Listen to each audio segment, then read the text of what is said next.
Salut tout le monde et bienvenue dans notre première vidéo de notre série consacrée à l'évangile de Jésus-Christ. Tout de suite, je vais commencer par vous parler du commandement universel. Qu'est-ce que c'est le commandement universel? Alors, le commandement universel, c'est un commandement, un principe qui est accepté par toutes les religions, même par les athées. Ce commandement dit « Tu aimeras ton prochain comme toi-même ». Je ne sais pas si vous avez déjà participé à ces discussions religieuses où, en fait, à la fin, quelqu'un, pour clore le débat, va se lever et dire « Ah, mais de toutes les façons, ce qu'il faut faire, c'est aimer son prochain comme soi-même. » Et très souvent, ça marche, ça clôt le débat. Mais normalement, ça ne devrait pas clore le débat. Pour la simple et bonne raison qu'en réalité, personne ne met ce commandement en pratique. Nous nous haïssons les uns les autres. Nous sommes des, comme on dit, des fils de colère. Nous nous détestons les uns les autres. Et à longueur de journée, nous pensons le mal des uns des autres. Il n'y a rien à faire. Si votre meilleur ami pouvait regarder s'il y avait dans votre cœur, s'il était au courant des pensées que vous avez pu avoir à un moment donné à son égard dans votre cœur, je suis persuadé qu'il ne serait plus votre meilleur ami. Alors, ça devient beaucoup plus grave lorsqu'on explique réellement ce que c'est que le mot prochain. Parce que dans le mot prochain, il n'y a pas que... le mot prochain ne s'applique pas seulement à notre meilleur ami. Le mot prochain englobe même nos ennemis. Donc quand on dit « tu aimeras ton prochain comme toi-même », ça signifie tu aimes et ceux avec qui tu t'entends bien, et ceux avec qui tu t'entends pas bien, et ceux avec qui tu t'entends pas du tout. Alors dites-moi, qui encore peut prétendre mettre en pratique ce commandement? En fait, personne. Si nous sommes honnêtes, nous sommes incapables de le mettre en pratique.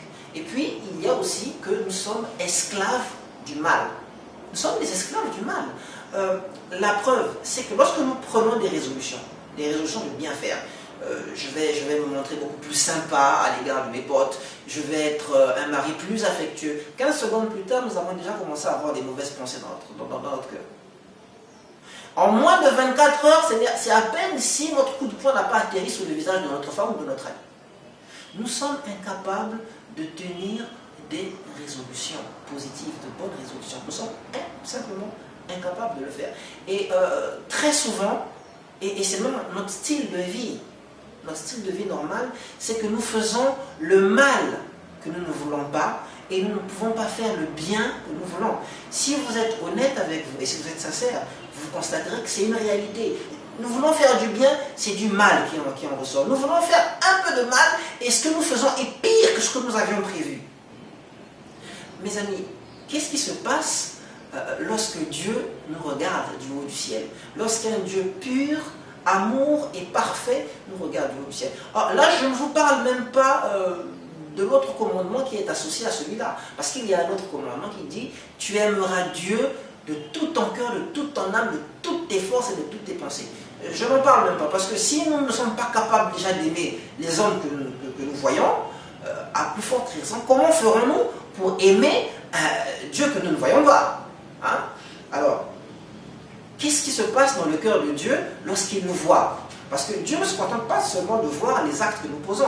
Les hommes peuvent se laisser tromper par ce que nous posons comme acte, et dire oh, voilà quelqu'un de sympa, voilà quelqu'un de bien, voilà un innocent. Mais Dieu, lui, va plus loin que ça. Il voit même ce qu'il y a dans nos cœurs. Et si nous sommes honnêtes, nous savons que heureusement que les autres sont incapables de voir ce qu'il y a dans nos cœurs. Hein. Parce que si on était capable de lire les pensées, tout le monde se sentirait seul. Personne ne voudrait plus être à l'ami de personne. Alors imaginez quand Dieu du haut de son ciel voit dans nos cœurs, à longueur de journée, les méchancetés que nous y préparons, les méchancetés qui en sortent. Si quelqu'un vient vers vous avec un cadeau et que vous découvrez que cette personne a de mauvaises pensées à votre égard, je suis persuadé que non seulement vous ne prendrez pas son cadeau, mais vous traiterez cette personne comme un ennemi. Et c'est exactement ce qui se passe avec Dieu. Quand Dieu voit des gens qui sont incapables de s'aimer les uns les autres, quand Dieu voit des gens aussi hypocrites que nous, quand Dieu voit des gens capables de tant de méchanceté, incapables de faire le bien, qu'est-ce qui se passe dans son cœur? Il se met en colère. Qu'est-ce qui peut se passer dans le cœur d'un Dieu d'amour, d'un Dieu juste, d'un Dieu parfait, lorsqu'il est devant tant de méchanceté, quand il est devant toute la méchanceté des hommes, toute l'hypocrisie des hommes? Je parle d'hypocrisie parce que très souvent, Nous sommes capables de critiquer ceux qui sont en autorité. Hein? Nous critiquons les présidents, nous critiquons les rois, les chefs d'État. Nous les critiquons en disant que oh, ce sont des gens qui gèrent mal le pays, ce sont des gens qui volent. Mais si nous étions à leur place, nous ferions pire. Parce que moi, quand je regarde les mêmes qui critiquent les présidents, là, quand je vois comment ils gèrent leur famille, oh, hein, si quelqu'un n'est pas déjà capable de gérer correctement sa famille, si quelqu'un n'est pas capable d'être honnête à son travail, moi je me pose la question de savoir comment il fera pour gérer un pays tout entier et être honnête avec l'argent du contribuable. Nous sommes pires. Remarquez, je ne sais pas si vous avez remarqué, mais dans l'histoire des hommes, tous les hommes qui ont fait des révolutions, tous les révolutionnaires se sont toujours montrés pires dans leur façon de faire que les gens qu'ils étaient venus chasser. Hein? Regardez par exemple dans le communisme, que ce soit Staline, que ce soit Lénine, regardez Hitler par exemple. Regardez tous ces dictateurs-là qui sont venus en disant que nous allons faire la révolution, nous allons libérer le peuple de ces gens méchants, et quand ils sont arrivés au pouvoir, ils ont été même pires que ceux qui étaient là. Nous sommes des hypocrites. Nous sommes des hypocrites. Et quand Dieu voit ça, il se met en colère. Il est justifié qu'il se mette en colère contre nous. Et il se met en colère contre nous. Vous savez pourquoi? Parce qu'il voit que nous ne sommes que des monstres. Ce qu'il voit, ce sont des monstres. Des gens qui se détestent, des gens qui sont ingrats.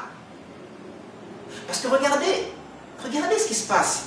C'est que personne ne se soucie de Dieu. Très peu de personnes aiment Dieu comme Dieu mériterait d'être aimé.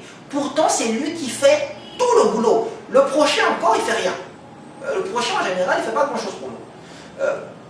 Parfois même, le prochain, il nous déteste. Mais Dieu fait lever son soleil sur nos têtes. Dieu nous nourrit. Regardez les documentaires de biologie, vous verrez que Dieu déploie toute une puissance extraordinaire pour que nous puissions réaliser des choses simples comme manger, boire, dormir. C'est merveilleux. Même l'homme le plus malheureux de cette terre, même l'homme le plus malheureux de cette terre ne pourrait pas dire qu'il n'a jamais eu de moment de joie. Même si vous avez envie de vous suicider, même si vous êtes dans la situation, la pire situation au monde, on trouvera toujours sur terre quelqu'un qui est dans une situation pire que vous et qui réussit quand même à apprécier la vie. Nous sommes méchants. Nous sommes des gens méchants, nous sommes des monstres. Alors, qu'est-ce qu'un Dieu parfait, amour, plein de bonté, fait avec des monstres? Il ne peut pas collaborer avec eux. Il se met en colère et il cherche à les punir, il cherche à les châtier. Dieu est patient. Il ne se précipitera pas pour nous punir. De toute façon, là où vous êtes, vous ne sentez pas la colère de Dieu, hein, ça ne vous picote pas. Mais vous méritez sincèrement la colère de Dieu.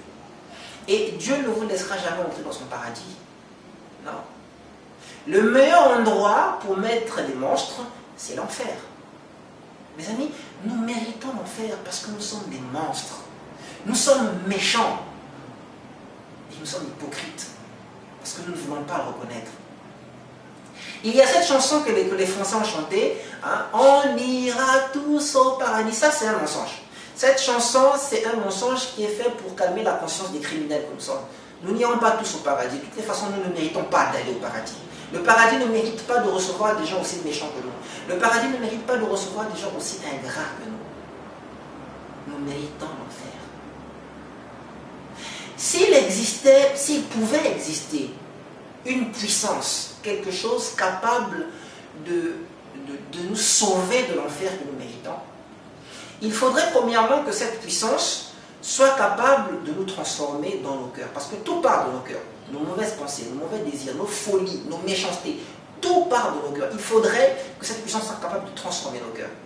Et le constat est fait, les lois ne sont simplement pas suffisamment puissantes pour transformer nos cœurs. Remarquez par exemple les enfants qui grandissent dans des familles strictes, dans des familles rigoureuses. Dès qu'ils sont livrés à eux-mêmes, dès qu'ils sortent de la maison des parents, mais ils deviennent les plus pourris du régime humain. Moi, j'ai vécu ça au campus. Nous avons vu des gens qui avaient grandi dans des familles très strictes, très rigoureuses en ce qui concerne la morale, en ce qui concerne le comportement, avec des éducations strictes. Nous avons vu des gens comme ça, quand ils se retrouvaient au campus, mais attendez, ils devenaient les plus pourris du campus, hein, en l'espace de quelques semaines. Donc, les lois que leurs parents les imposaient n'étaient pas suffisantes pour les transformer.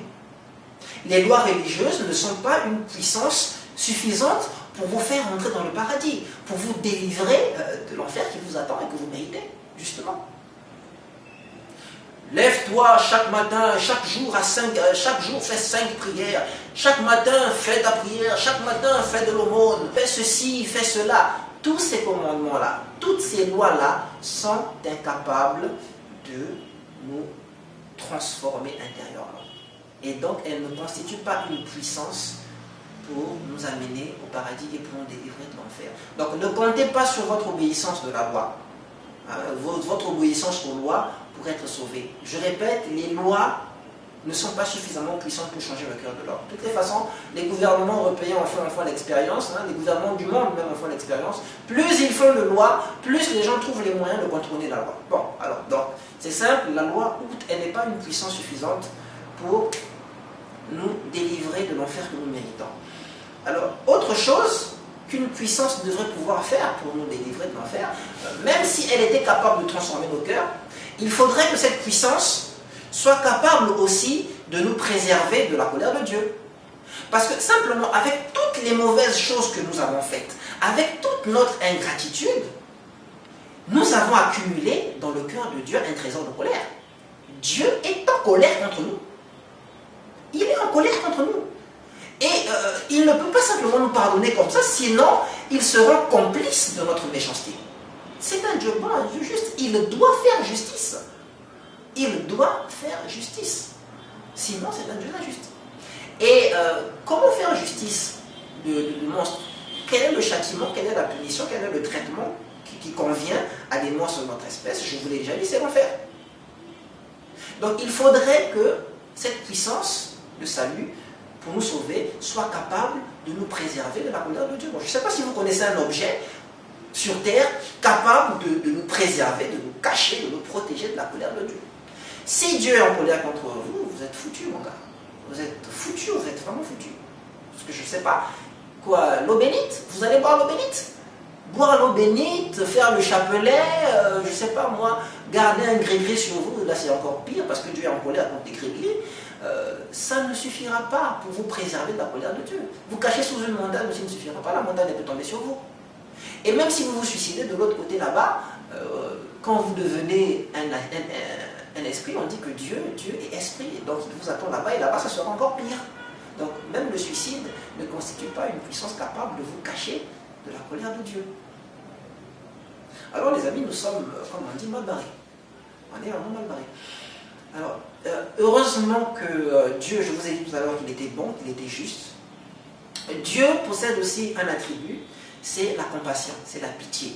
Vous savez, Dieu nous voit, Dieu voit comment nous vivons. Il y a une réalité aussi dans notre vie, dans nos vies, c'est que lorsque nous faisons le mal que nous ne voulons pas et que nous n'arrivons pas à faire le bien que nous voulons, nous sommes tristes, nous sommes malheureux. Lorsque nous nous rendons compte que nous sommes esclaves du péché, que nous sommes esclaves d'un mauvais comportement, nous sommes malheureux. Et Dieu, ça, il le voit même très bien. Et Dieu a un attribut qu'on appelle la compassion. Il est plein de compassion, il est plein d'amour. Et c'est pour cela que je l'aime. Il est plein de compassion et plein d'amour. Il comprend quand nous voulons être délivrés de cet esclavage du péché et des choses mauvaises. Et Dieu va donc faire un don. Il va donc nous faire une faveur, quelque chose de gratuit que nous n'avons absolument pas mérité. Il va mettre à notre disposition une puissance capable de nous sauver. Et cette puissance, c'est l'évangile. L'évangile de Jésus-Christ. La Bible dira, dans Romains 1, Romains au chapitre 1 au verset 16, la Bible nous dira que l'évangile est la puissance de Dieu pour le salut de quiconque croit. Donc cela signifie en fait que Dieu est prêt Dieu est prêt à déployer toute sa puissance. 1, pour transformer nos cœurs.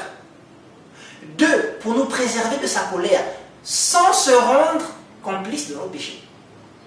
Je ne sais pas quoi, c'est extraordinaire. Un juge qui vous préserve de la justice sans se rendre injuste. Il faut vraiment que ce soit une grande puissance. Donc il est prêt à déployer toute cette puissance-là à notre faveur, pourvu que nous croyons en l'évangile. L'évangile est réellement la puissance de Dieu pour le salut de quiconque croit. Et nous allons lire un texte, ça va être notre texte qui va nous accompagner tout au long de notre série consacrée à l'évangile. C'est le texte de 1 Corinthiens au chapitre 15. 1 Corinthiens au chapitre 15, nous regardons dans la Bible, 1 Corinthiens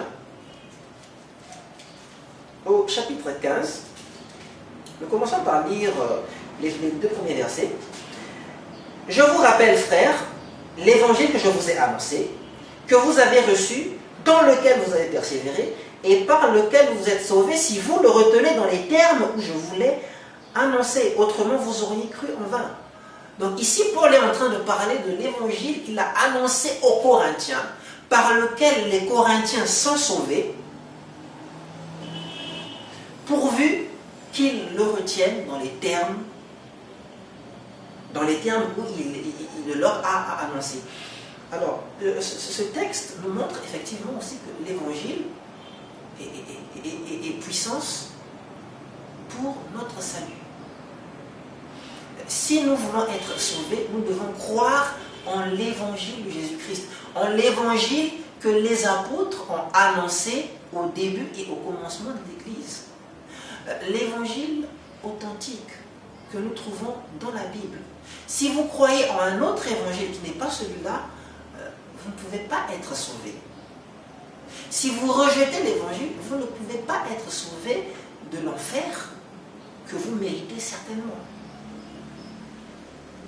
Alors, mes amis, quel est donc ce message de l'évangile? Quel est ce message qui nous sauve? Quel est ce message que Paul a annoncé aux autres? Quel est l'énoncé de ce message que Paul a annoncé aux Corinthiens par lequel ils sont sauvés? Nous trouvons dans les versets 3 et 4. Lisons. « Je vous ai enseigné avant tout, comme je l'avais aussi reçu, que Christ est mort pour nos péchés, selon les Écritures.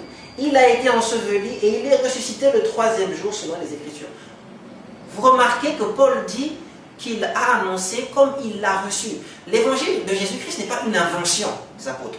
C'est quelque chose qu'ils ont reçu de Dieu. C'est un don que Dieu a fait. C'est un don du Dieu miséricordieux. C'est un don du Dieu bon et plein de compassion qu'il fait aux hommes. Et Paul dit qu'il l'a reçu. Et c'est quoi cet évangile? C'est quoi son message? C'est quoi son énoncé? C'est simplement que Jésus-Christ est mort pour nos péchés. Il est mort pour nos transgressions. Il est mort pour toutes les méchancetés que nous avons faites. Et ensuite, il est ressuscité des morts. Voilà l'énoncé du message de l'évangile. Comment est-ce que ce message est efficace pour transformer nos cœurs? Et comment est-ce que ce message est efficace pour nous préserver de la colère de Dieu? Nous le verrons dans d'autres vidéos. Mais aujourd'hui, ce que je voudrais que vous sachiez, c'est que l'évangile est vraiment la seule puissance que Dieu a déployée pour votre salut. D'ailleurs, Jésus-Christ dira, puisqu'il s'agit de son évangile, Jésus-Christ dira « Je suis le chemin, la vérité, la vie ». Jésus n'est pas un chemin, une vérité, une vie. Non, il est le chemin. Ça veut dire qu'en dehors de Jésus-Christ, en dehors de l'évangile de Jésus-Christ, il n'y a pas d'autre façon d'être sauvé. C'est le seul protocole que Dieu, le Tout-Puissant, a établi pour que les hommes puissent entrer en contact avec lui, pour que les hommes puissent être sauvés. Si un président a fixé un protocole pour nous rapprocher et que vous choisissez votre propre protocole pour se rapprocher de Dieu, vous risquez votre vie.